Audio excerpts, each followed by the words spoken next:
بعض لوگ قربانی کی کھال یا اس کے گوشت کو قصائی کو اجرت کے طور پر دیتے ہیں، آیا شرعاً اس کی گنجائش ہے کہ نہیں؟ قربانی کی کھال یا گوشت قصائی کو اجرت کے طور پر دینا جائز نہیں ہے، احادیث میں اس سے ممانعت آئی ہے۔ مسلم شریف میں حضرت علی رضی اللہ تعالیٰ عنہ سے روایت ہے، فرماتے ہیں امرنی رسول اللہ صلی اللہ علیہ وسلم ان اقوم علی بدنی، مجھے حضور صلی اللہ علیہ وسلم نے یہ حکم دیا کہ میں آپ صلی اللہ علیہ وسلم کی قربانی کی جانوروں کے پاس کھڑا رہوں، وَأَنْ أَتَصَدَّقَ بِلَحْمِهَا وَجُلُودِهَا وَأَجِلَّتِهَا، اور یہ حکم دیا کہ میں قربانی کی جانور کی گوشت، اس کی کھال اور اس کی رسیوں کو تقسیم کروں، وَأَلَّا أُعْطِيَ الْجَزَّارَ مِنْهَا شَيْئًا، اور یہ کہ اس میں سے قصائی کو کچھ بھی نہ دو، نہ اس کا گوشت، نہ کھال اور نہ رسیہ، یعنی اجرت کے طور پر کچھ نہ دو۔ آگے فرماتے ہیں وَنَحْنُ نُعْطِيهِ مِنْ عِنْدِنَا، قصائی کو اجرت ہم اپنے طرف سے دیتے تھے، پیسوں کی صورت میں یا کسی اور صورت میں دیتے تھے، لیکن قربانی کی جانور میں سے کوئی چیز ہم قصائی کو بطور اجرت کی نہیں دیتے تھے۔ تو اس حدیث کی بنا پر اور اس جیسی دوسرے احادیث کی بنا پر فقہاء نے یہ مسئلہ بیان کیا ہے کہ بطور اجرت تو قصائی کو جانور کی گوشت یا کھال یا کوئی اور چیز یہ بطور اجرت دینا جائز نہیں ہے۔ البتہ اگر قصائی کو اجرت علادہ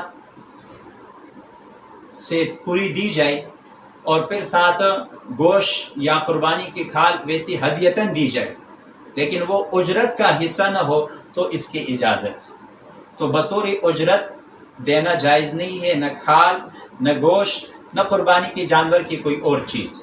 البتہ اگر اجرت علادہ سے دی جائے اور پھر کھال یا گوشت ہدیتاً ویسی دے دیا جائے تو اس کی گنجائش ہے۔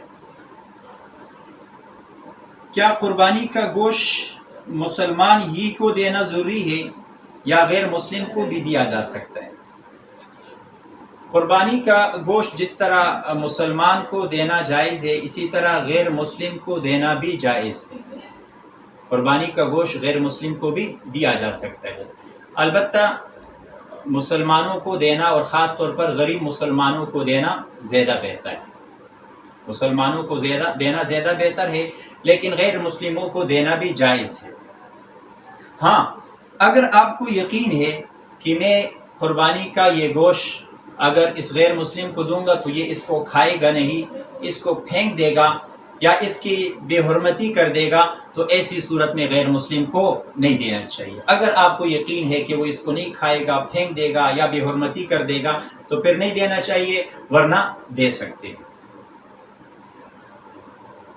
لوگوں میں یہ مسئلہ مشہور ہے کہ بڑے جانور میں 7 حصے پورے کرنا ضروری ہے، اگر 7 حصے سے کم ہو تو ایسی صورت میں قربانی درست نہیں ہے۔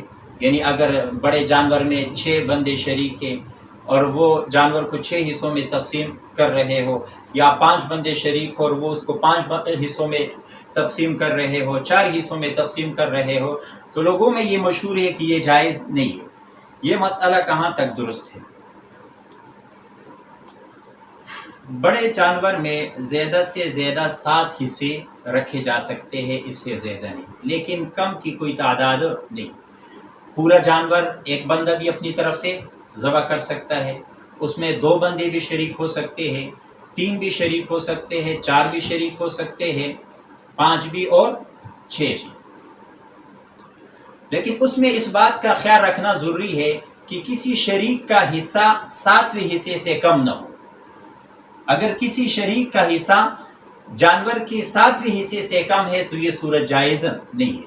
مثال کے طور پر ایک بڑے جانور میں 6 بندے شریک ہیں، ان 6 میں سے 2 نے 2 حصے رکھے، 2 کتنے ہوئے؟ 4، تو 2 نے 2 حصے رکھے، پیچھے کتنے شریک بچے؟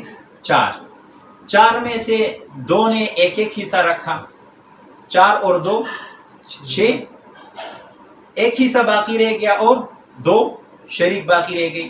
ان 2 شریکوں نے ایک حصہ مشترک طور پہ رکھا تو یہ صورت جائز نہیں ہے، کیونکہ اس میں یہ دو شریک جنہوں نے ایک حصہ مشترک طور پہ لیا، ان کا حصہ 7ویں حصے سے کم، تو کسی شریک کا حصہ 7ویں حصے سے کم نہیں ہونا چاہیے۔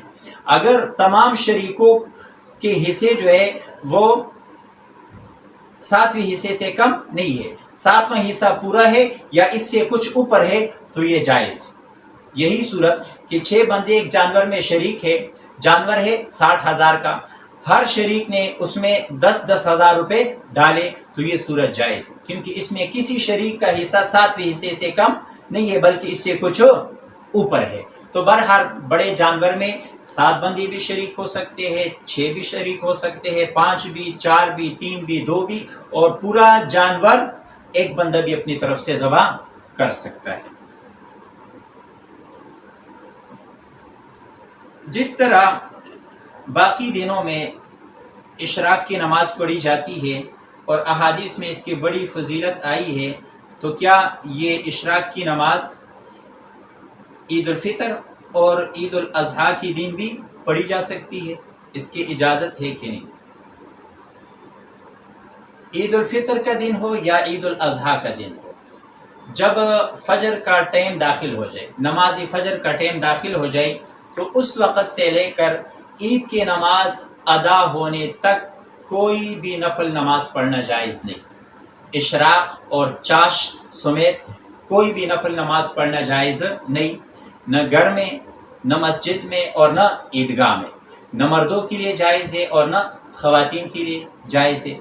البتہ جب عید کی نماز ادا ہو جائے تو اس کے بعد خواتین جو گھروں میں ہوتی ہے وہ اگر اشراق کے نوافل پڑھنا چاہے، چاش کے نوافل پڑھنا چاہے یا عام نوافل پڑھنا چاہے تو پڑھ سکتی ہے۔ اسی طرح مرد حضرات بھی عید کی نماز پڑھ کر جب گھر جائے یا ایسی جگہ جائے جہاں عید کی نماز نہ ہوتی ہو تو وہاں پر مرد حضرات بھی نفل نماز پڑھ سکتے ہیں۔ تو نماز عید سے پہلے مطلقاً نفل نماز پڑھنا منع ہے، مسجد میں پڑھنا بھی جائز نہیں، عیدگاہ میں پڑھنا بھی جائز نہیں، اور گھر میں پڑھنا بھی جائز نہیں۔ نماز عید ہو جانے کے بعد عیدگاہ میں تو جائز نہیں ہے نفل نماز، البتہ گھر میں جا کر مرد حضرات بھی پڑھ سکتے ہیں اور گھروں میں جو خواتین ہوتی ہے وہ بھی نفل نماز پڑھ سکتی ہے۔ ابن ماجہ میں حضرت ابو سعید خدری رضی اللہ تعالیٰ عنہ سے روایت ہے، فرماتے ہیں کان رسول اللہ صلی اللہ علیہ وسلم لا یصلی قبل العید شیئا، کہ آپ صلی اللہ علیہ وسلم عید کی نماز سے پہلے کوئی نماز نہیں پڑھتے، یعنی کوئی نفل نماز۔ فَإِذَا رَجَعَ إِلَى مَنْزِلِهِ صَلَّى رَكَعَتَيْنِ، لیکن عید کی نماز پڑھ کر جب آپ اپنے گھر تشریف لے جاتے تھے تو پھر 2 رکعت نماز پڑھتے تھے۔ تکبیراتی تشریق سے کیا مراد ہے اور ان کا حکم کیا ہے؟ 9 ذی الحجہ کی فجر کی نماز سے لے کر 13 ذی الحجہ کی عصر کی نماز تک یہ 23 نمازیں بنتی ہیں، 5 دن بنتے ہیں اور 23 نمازیں بنتی ہیں۔ ان نمازوں میں ہر فرض نماز کے بعد یہ تکبیر پڑھی جاتی ہے، اللہ اکبر اللہ اکبر، لا الہ الا اللہ واللہ اکبر، اللہ اکبر وللہ الحمد۔ اس کو تکبیری تشریق یا تکبیراتی تشریق کہا جاتا ہے۔ ان کا حکم یہ ہے کہ ان 5 دنوں میں ہر فرض نماز کے بعد ایک دفعہ یہ تکبیرات پڑھنا واجب ہے، یہ تکبیرات پڑھنا واجب ہے۔ یہ مردوں کے لیے بھی پڑھنا واجب ہے، عورتوں کے لیے بھی ان کا پڑھنا واجب ہے۔ جماعت کے ساتھ نماز پڑھی جائے تو اس کے بعد پڑھنا بھی واجب ہے، اور کوئی تنہا اپنی نماز پڑھے تو اس صورت میں بھی یہ پڑھنا واجب ہے۔ مردوں کے لیے حکم یہ ہے کہ وہ کچھ بلند آواز سے پڑھے، اور خواتین کے لیے حکم یہ ہے کہ آہستہ آواز سے پڑھے۔ عام طور پہ گھروں میں خواتین کو یہ مسئلہ معلوم نہیں ہوتا، تو اس لیے گھروں میں خواتین کو بھی یہ مسئلہ بتایا جائے کہ 9 ذی الحجہ کی فجر کی نماز سے لے کر 13 ذی الحجہ کی عصر کی نماز تک یہ 23 نمازیں بنتی ہیں۔ ان نمازوں میں ہر فرض نماز کے بعد ایک دفعہ ان کلمات کو پڑھنا واجب ہے، اللہ اکبر اللہ اکبر، لا الہ الا اللہ واللہ اکبر، اللہ اکبر وللہ الحمد۔